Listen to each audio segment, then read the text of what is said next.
Today I wanted to show you about what we're going to do with our blackberries. You can see here in the background we've got a brand new row that we just put in last year, a great addition to our other 4 80-foot rows of blackberries.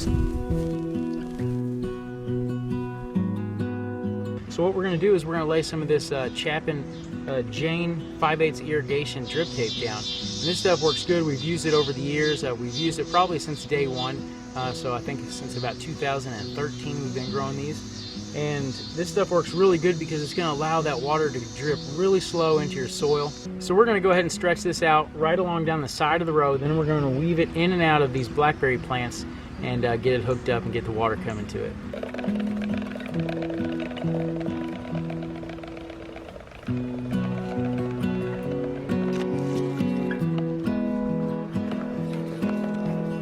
Alright, so once we've got this stretched out, I'm going to cut it off and make sure you're not cutting it too short. So the really cool thing about this stuff is it makes its own end. So what you want to do is, let's say, cut about 4 inches off the end of what you just cut off, right? And then you're going to take this end that's left, you're going to fold it over again. Then kind of taco it just a little bit. Don't put any salsa on it.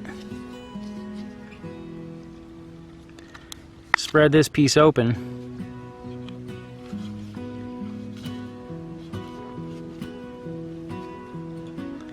And stick that in there and then kind of flatten it all out.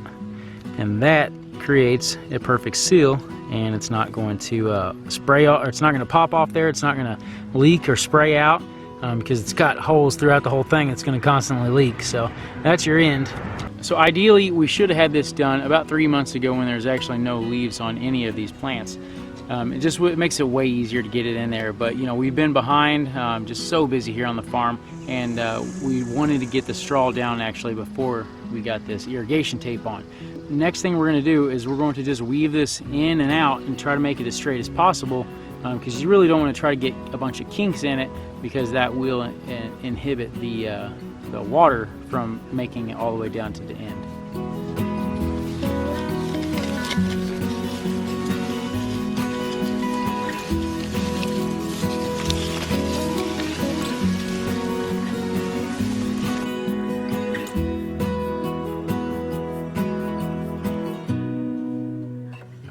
So this is the type of fitting that actually connects this to your water hose or to your garden hose. Really simple.